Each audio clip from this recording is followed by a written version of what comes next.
She crossed the street to come to me. She yelled at me because I gave her a check with her maiden name. That's not true. Just a second.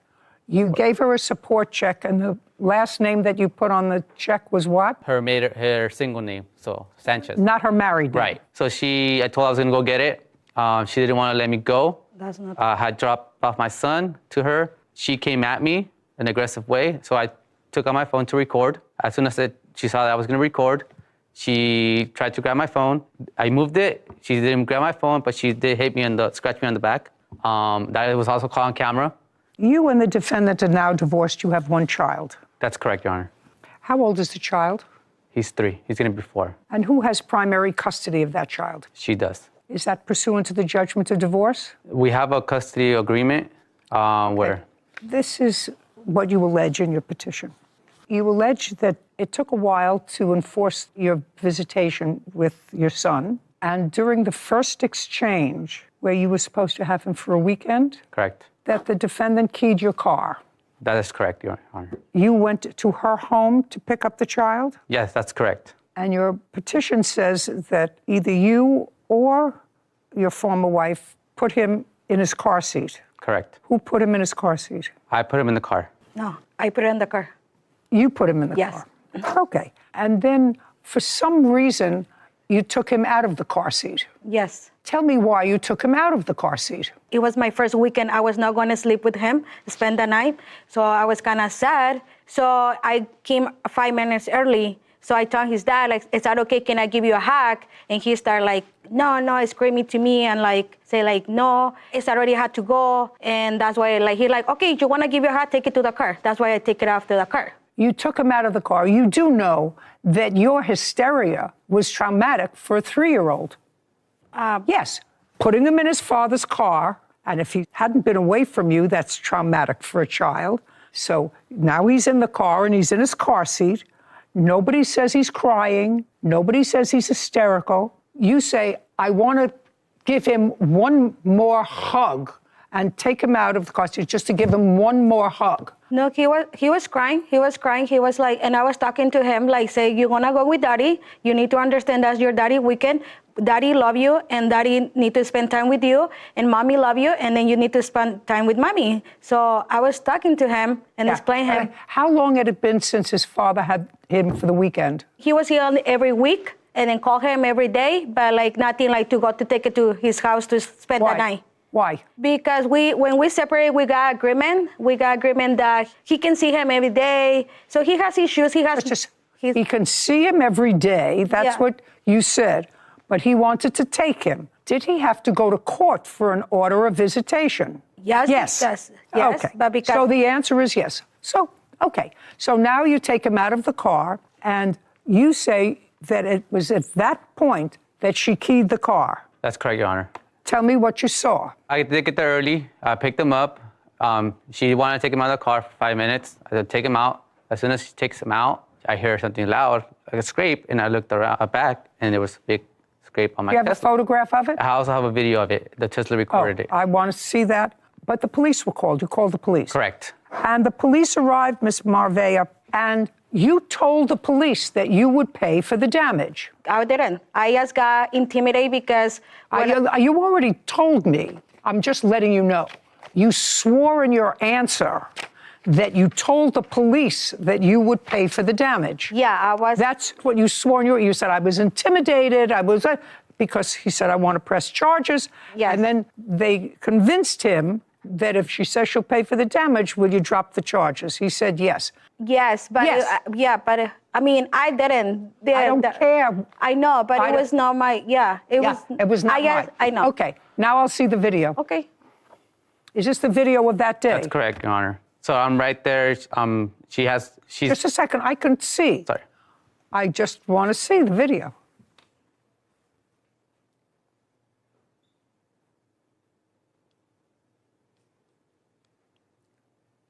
This is the second video, Your Honor. No, I don't want to look. I want to go back to the other one. Now go slowly, frame by frame. Slowly, frame by frame. There's the hand, her hand on the car. Absolutely. I don't. Absolutely. I don't care what you see. That's what I see. I have the police report, Your Honor. Can also. I see the police? And the key. I don't see. I just closed the door. I don't see anything like I did with. Mm-hmm. Yeah, I don't see anything. Mm-hmm. I just see like I was closing the door. This is the police report. Anna admitted that you may have accidentally scratched the door. I got intimidated. Honestly, I don't care whether you were intimidated. It was 20 police around me, and then he was trying to put charges on me. So I said, like, okay, I pay him. Good. And you're going to pay him. May I see the bill for the scratch door? Oh, and there's the scratch on the car. Did you have it fixed? Not yet, Your Honor. Why not? Because she said she was going to pay for damages. Okay.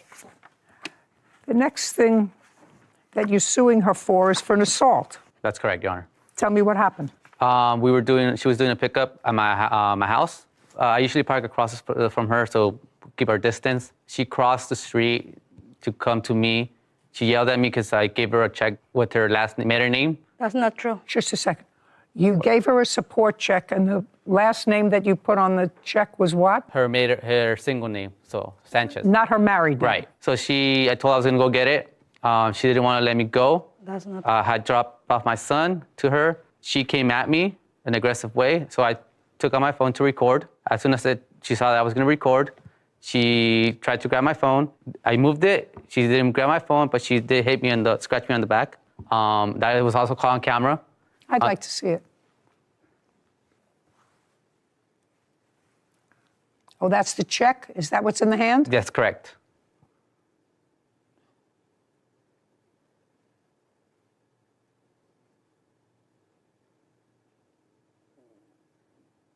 Yeah, you can't do that, Miss Marbella.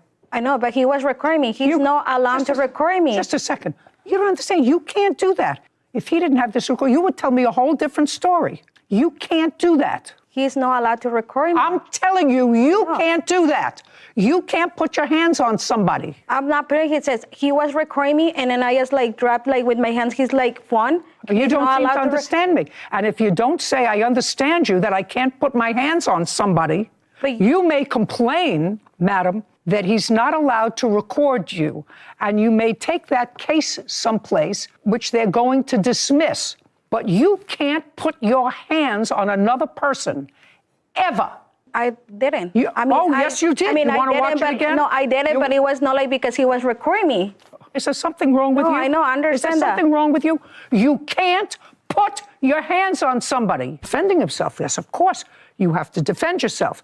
He didn't put his hands on you at all. And you did come to him in an aggressive way. You came with the check.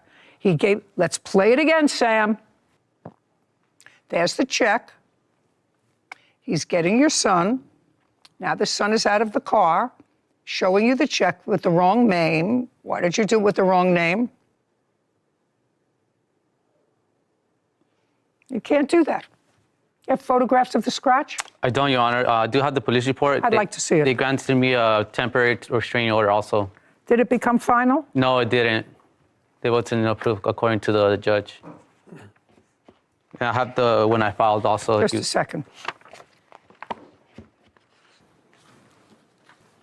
According to the police report, you had 2 small scratches on your neck. That's correct, Your Honor.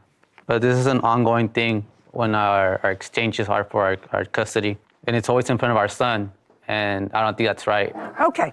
Now, you want money for attorney's fees, lost wages for filing a false restraining order. What was the false restraining order? Because he put my restraining order, and it was they denied him. I just saw you assaulted. But it's something behind that. He insulted me too. I had texts that he texted me that he didn't care. I was in the middle to the traffic that day. Just a second. It's very simple. To pick up the child, you were late. He did, in fact, take the child from the car, and the child was walking towards you. He didn't withhold the child from you, gave you as he was supposed to, returned the child to you. You had no right to put your hands on him. I know. Good. He haven't paid me child support and babysitter for almost a year. Right now, he's mad because child support is taking the money away from his account. Well, I'm telling you, it sounds to me like you're a perpetual victim in your own mind. Listen, going through a divorce is always a difficult situation. Going through a divorce when there's a child is even more difficult. It is. What you're supposed to do is love your child more than you hate each other. Now, what I have to ask you is, do you work? Yes. And you have a bank account? Yes. In what name is the bank account? Partners. What name is the bank account? Ana Maravilla. Now, you've been married 3 years and you're divorced. In the divorce, were you able to go back to your maiden name, or did you want to go back to your maiden name? Because we haven't filed the divorce, I can. Is the divorce final? No. Your Honor, it's just, Oh, just a second. It's just- so the divorce is not final yet? No. they just need to sign it, their I don't bankrupt. care whether he has to So- sign it, whether somebody has to put a blood imprint on it. The question is the divorce final? No. No. Okay. So you, sir, not smart to put the child support check in the name Sanchez. It's irritating. You shouldn't do it. You still can't put your hands on somebody. Okay. Judgment for the plaintiff in the amount of $2,500. Your counterclaim is dismissed. We're done. I think she made the right choice. I'm like, the evidence speaks for themselves. I mean, maybe he was with like before, but he was blaming me and I didn't. She's obviously not all there. I'm trying to keep a good relationship with her because we have a son together. Like working out, like get like co-parenting. Hope that she can see that she's wrong and that she just moves on from this and gets a better relationship with me. Best advice always was, you can't put your hands on someone else's body. And I think that people really discount. They think they're in a relationship, they're in a marriage, their brother, their sister, whatever. You put your hands on somebody, you're going to pay for that. Well, then it's an assault. And I don't know the law. I really don't know the law, which is something you're going to look up later, as to whether you're in a public place and you video someone in a public place and you're not doing it for commercial reasons, you're doing it sort of in a protective way. Sure. I don't know that there's any prohibition against that. I'll look into it, but just Yeah. from my common sense, I feel when you're in a public place, at least my personal practice is to assume that anyone in a public place can be record video. you. Yeah. It may not be able to use you for commercial purposes, but this was for protection. Michael never expected a routine child exchange to turn into one of the worst days of his life. Every Saturday, he met his ex-wife, Sarah, at a community center parking lot to exchange custody of their 10-year-old son, Ethan. Their divorce had been messy, but Michael always tried to keep things peaceful for Ethan's sake. On this particular afternoon, Michael arrived early and waited with Ethan, who was excited to spend the weekend with his mother. But when Sarah pulled into the parking lot, Michael immediately sensed something was wrong. She stepped out of her car visibly angry and began shouting before she even reached them. She accused Michael of turning Ethan against her and claimed he was trying to ruin her relationship with their son. Michael calmly told her that they should discuss any concerns privately and not in front of Ethan. But Sarah only became more furious. The argument quickly escalated as Ethan stood nearby, frightened and confused. Several parents and children in the parking lot began watching the confrontation. Michael repeatedly asked Sarah to calm down, but suddenly she shoved him hard in the chest. Ethan froze in shock. Before anyone could react, Sarah slapped Michael across the face. The sound echoed through the parking lot, and Ethan immediately burst into tears. "Mom, stop," he cried, but the damage had already been done. Witnesses quickly stepped in, and some began recording the incident on their phones while others called the police. Michael refused to fight back and instead focused on comforting Ethan, who was trembling with fear. When officers arrived, they separated the parents and took statements from everyone who had witnessed the altercation. Security cameras from the community center had captured the entire incident, providing clear evidence of what happened. A few weeks later, the case was brought before family court. Sarah claimed she had been emotionally overwhelmed and accused Michael of provoking her. But the security footage told a completely different story. The judge watched as Michael remained calm while Sarah became increasingly aggressive before attacking him. Witnesses confirmed the video's account, and a child psychologist who had spoken privately with Ethan reported that the boy had been deeply traumatized by seeing his parents fight. Ethan admitted he felt trapped between them and feared future custody exchanges. The courtroom grew silent as the judge reviewed the evidence. Looking directly at Sarah, the judge stated that regardless of personal frustrations, no parent has the right to expose a child to violence.